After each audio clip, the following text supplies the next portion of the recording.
Fakultas Pertanian Universitas Lampung atau UNILA menggelar diseminasi dan launching program Matching Found Patriot Pangan Kampus Merdeka tahun 2022.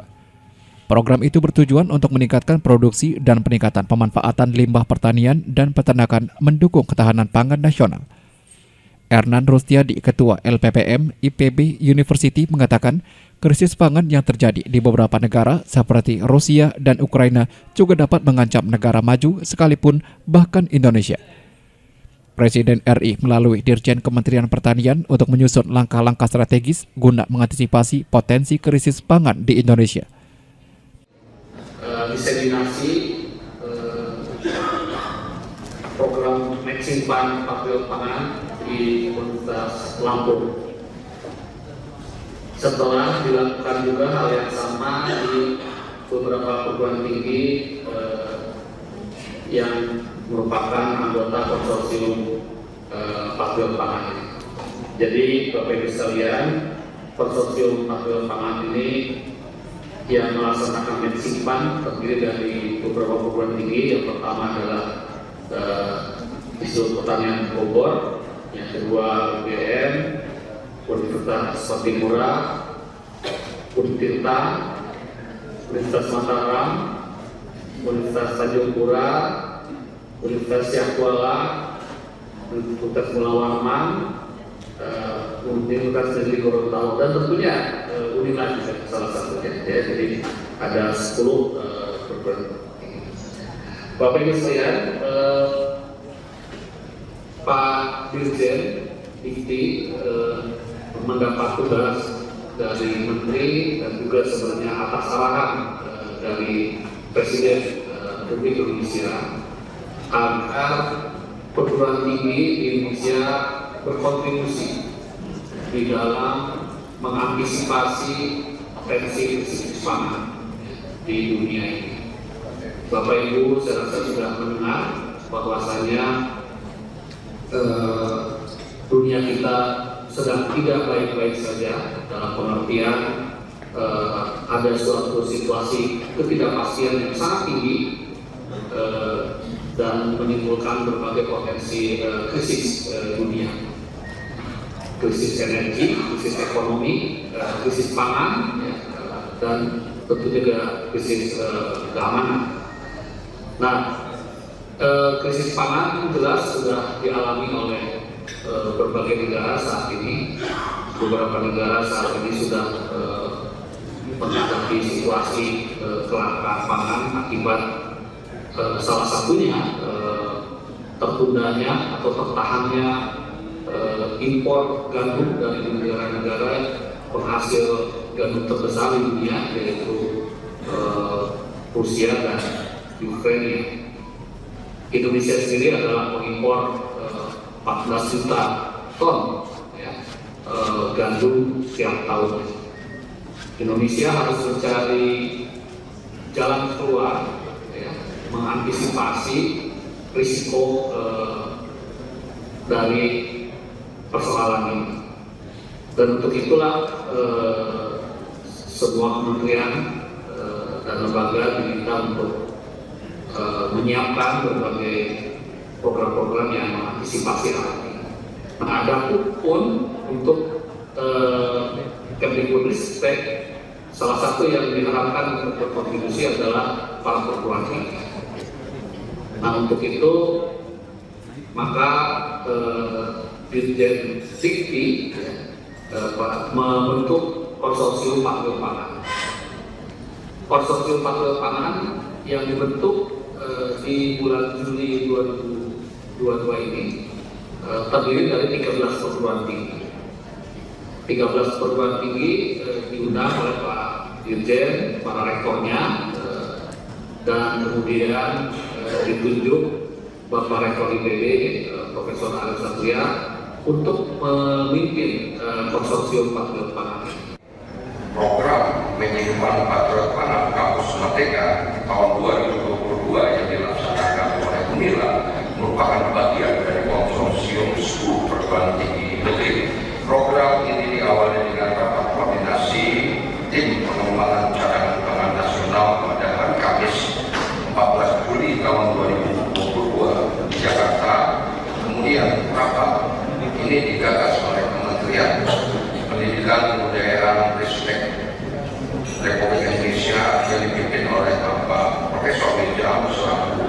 Dirjen IP, Sekretaris Dirjen yang dihadiri oleh 12 rektor yang mewakili, dan hasilnya adalah dibentuknya tim ketahanan pangan nasional. Sebagai ketua konsorsium diminta kesediaannya adalah rektor IPB University. Semula 13 PTN, tapi karena satu dan lain hal juga tadi sudah disampaikan oleh Pak Profesor Hernan, tinggal 10 PTN, dan itu termasuk Universitas Lampung. Saya pikir terima kasih kepada para pimpinan Universitas Lampung yang telah memberikan kesempatan kepada kita untuk melaksanakan kegiatan ini. Selanjutnya pada tanggal 25 Juli 2022 membahas potensi masing-masing wilayah, dan tentunya UNILA ditugaskan menjadi koordinator wilayah 2 Sumatera yang membawahi selain Provinsi Lampung, Sumatera Selatan, Bangka Belitung, Bengkulu, dan Jambi, dan itu ditargetkan pelaksanaannya pada tahun 2023. Tadi Pak Prof. Hernan sudah menyampaikan bahwa program ini kita bisa laksanakan selama 3 tahun, mulai 2022, 2023, dan 2024. Namun itu tentunya dengan waktu yang cukup panjang, pada tahun 2023 saya mengajak dan mengundang kawan-kawan dari berbagai fakultas juga untuk bersama-sama membuat program yang sejenis bergabung dengan kami yang ada di Fakultas Pertanian Universitas Lampung ini. Bapak Ibu yang kami hormati, tentu potensi Lampung sangat banyak, tetapi yang utama adalah Singkong, karena secara nasional kita merupakan urutan nomor 1 di Indonesia dan memiliki share yang tidak kecil sebanyak 35%. Oleh karena itu maka program unggulan yang kita kembangkan adalah tanaman singkong dengan berbagai produk turunannya dan pemanfaatan dari berbagai limbah yang dihasilkan. Oleh karena itu kami mohon support dari kawan-kawan dari Dinas Ketahanan Pangan, dan Hortikultura, dan mudah-mudahan ini bisa kita lakukan. Selain itu juga kita memiliki potensi yang luar biasa, yaitu ayam daging dan ayam telur. Dan untuk itu maka kegiatan yang kita lakukan, karena ini bersifat win-win dengan waktu kerja kurang lebih hanya 70 hari, maka berbasis telur, ayam telur, dan singkong, dan mudah-mudahan ini juga dapat diterima oleh konsorsium 10 perguruan tinggi negeri yang ada. Bapak Ibu yang kami hormati, tentu pelaksanaan kegiatan ini dapat terlaksana dengan baik atas dukungan pimpinan Universitas Lampung dan para mitra di tingkat provinsi, Dinas Peternakan dan Kesehatan Hewan, Dinas Ketahanan Pangan, Tanam dan Hortikultura, maupun di tingkat kabupaten yang sudah saya sebutkan tadi, mulai dari Kabupaten Mesuji, Pringsep, Pulau Maung Barat, Lampung Timur, Lampung Selatan, dan Lampung Tengah, serta Koperasi PPN beserta seluruh anggota. Untuk itu kami aturkan terima kasih yang tak terhingga oleh tepuk tangan kepada para mitra yang pada tahun 2023 dan 2024 kita perluas lagi kegiatan yang terkait dengan kedaerahan dan kegiatan yang kita lakukan ini. Bapak Ibu yang kami hormati, sebelum saya akhiri, mohon nanti yang mewakili Bapak PLT Rektor Universitas Lampung dalam hal ini yang diberikan mandat adalah Pak Wakil Rektor ketiga Bapak Profesor Yulianto untuk dapat memberikan sambutan dan meresmikan kegiatan yang kita lakukan pada pagi hari ini. Demikian, mohon maaf atas segala kekurangan. Saya akhiri dengan wassalamualaikum warahmatullahi wabarakatuh. Semua pihak harus berkontribusi dalam upaya pencegahan krisis pangan di Indonesia, terutama perguruan tinggi. Karena itu Kementerian Pertanian telah membentuk konsorsium Patrio Pangan Kampus Merdeka 2022 dan Rektor IPB University dipilih selaku ketua konsorsium. Konsorsium yang terdiri dari 10 perguruan tinggi negeri di Indonesia ini diharapkan dapat memberikan impact positif yang dapat mencegah potensi krisis pangan melalui inovasi. dalam mewujudkan komitmen Konsorsium Patrio Pangan 2022. Fakultas Pertanian Unila Selasa kemarin menggelar kegiatan diseminasi dan launching program Matching Fund Patrio Pangan Kampus Merdeka 2022. Peningkatan produksi dan peningkatan pemanfaatan limbah pertanian dan peternakan merupakan inovasi Faperta dalam upaya pencegahan krisis pangan dan diyakini dapat memberikan kontribusi nyata. Disertifikasi pangan juga menjadi fokus Faperta sebagai upaya mencegah krisis pangan melalui program kerjasama dan kolaborasi dengan semua pihak.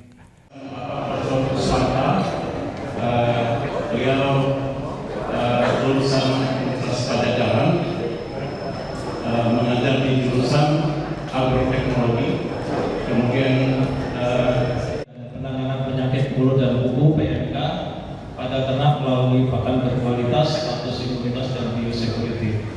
Bapak Ibu sekalian, kita tahu bahwa awal tahun 2000 setelah sekian lama di Indonesia dinyatakan bebas dari PMK, awal 2000 muncul kasus PMK kembali, dan ini adalah sebuah musibah untuk bangsa Indonesia. Tentunya kita sebagai salah satu stakeholder di dunia peternakan terus berupaya bersama-sama dengan semua yang terkait untuk mengatasi hal demikian. Aktivitas yang lain adalah kami juga mengadakan bilik desinfeksi yang seperti COVID. Ini peternak yang akan ke kandang akan melalui bilik ini untuk disemprot dengan desinfektan, dan ini dilakukan juga di 4 kabupaten. Kemudian juga pembuatan bak diping ya, untuk masuk ke kandang untuk melakukan desinfeksi pada bagian kaki. Pada kesempatan kali ini memang kita masuk di dalam 10 konsorsium perguruan tinggi terkait dengan matching fund Kedareka yang dibentuk oleh Kementerian Pendidikan Kebudayaan dan Ristek, dan ketuanya adalah Rektor IPB University. Alhamdulillah, karena kita memang banyak bekerja terkait dengan ketahanan pangan, maka kita salah satu perguruan tinggi yang mendapatkan kesempatan untuk melaksanakan kegiatan ini. Program quick win artinya apa? Waktu yang tersisa itu hanya tanggal 5 Oktober sampai 15 Desember, hanya 70 hari, dan kita harus memilih produk-produk unggulan yang bisa kita laksanakan dalam waktu yang singkat ini. Dan alhamdulillah kita mencari persoalan-persoalan yang memang krusial di Provinsi Lampung, bahkan internasional, seperti halnya penghapusan pupuk subsidi pada tanaman singkong. Nah, kita cari solusinya seperti apa. Pertama adalah efisiensi penggunaan pupuk buatan dan menambah dengan pupuk organik baik padat maupun cair. Dan alhamdulillah insya Allah ini akan bisa menjadi salah satu solusi terkait dengan aspek budidaya tanaman singkong. Kemudian yang kedua, yang menjadi wabah nasional, adanya penyakit mulut dan kuku. Kita cari solusinya, itulah dengan pakan yang berkualitas, biosecurity, dan kesehatan tentang hewan ternak itu, khususnya pada taman sapi. Dan alhamdulillah ini sudah bisa kita laksanakan dalam waktu yang singkat. Yang ketiga, itu kita memang sudah punya produk alat untuk memanfaatkan batang singkong yang bahan bakunya sangat melimpah di Lampung, yang belum pernah dicoba, dicarikan solusinya. Ternyata dengan hak paten yang kita miliki, alat rabakong itu bisa menghasilkan serbuk batang singkong ditambah dengan produk yang dimiliki oleh dosen kita, multinutrient saus, ternyata mampu meningkatkan bobot harian sapi yang kita berikan. Tadi sudah sampaikan, dari 4 kabupaten berkisar antara 0,6 sampai dengan 1,08 kilogram per ekor per hari. Sementara itu, Wakil Rektor 1 Bidang Akademik Unila, Murhadi, mengatakan program ini merupakan suatu kejutan untuk Unila. Kemudian Murhadi juga mengatakan diharapkan inovasi ini dapat terus berkembang. Simple but powerful. Saya nggak nyangka juga ya, terutama ada 2 tema yang menarik bagi saya. Pertama, telur asin. Simple yang nggak terpikir, kenapa nggak dari dulu ya. Ternyata itu setelah saya organoleptik tadi sangat ini, dan saya memang bidang saya juga itu sebenarnya bidang teknologi pangan. Saya udah kepikir ada sesuatu, belum saya sampaikan sini untuk pengembangan. Saya yakin satu hari bisa. Ini kan 3 hari kemarin. Dengan teknologi yang sederhana, hanya sama-sama menggunakan ini gitu bisa. Dan itu bisa diterapkan masyarakat, berguna masyarakat, sehingga oversupply telur bisa stabil dan peningkatan gizi. Telur itu baik sekali loh. Saya aja makan telur, nggak makan nasi. Jadi 2 butir, saya pulang 1 butir. Jadi sangat ini ya, surprise untuk telur. Yang kedua, pemamatan batang singkong tadi. Hanya ada beberapa yang mungkin belum bisa ditingkatkan lagi, misalnya karena dia berbasis batang singkong, mungkin batang singkongnya harus lebih banyak sedikit, kemudian ditambah konsentrat yang cocok supaya meningkatkan. Ini masih banyak ini, dari judul ini bisa puluhan mahasiswa ini menghasilkan riset ya, dan harapan saya bukan riset aja kayak selama ini, terimplementasi, bisa dirasakan masyarakat. Tadi kan testimoni udah dengar sendiri ya, bukan direkayasa ya, benar-benar orang saya tadi makan telur asin, wah pas asinnya ya. Jadi berpikir itu tidak harus dengan teknologi tingkat tinggi. Program kerja konsorsium Patrio Pangan ini adalah menginventarisir potensi wilayah masing-masing sampai 3 tahun ke depan terkait persoalan dan temuan yang dapat mencegah terjadinya krisis pangan di Indonesia. Gadis Futihatu Rahmah, David Sihotang melaporkan.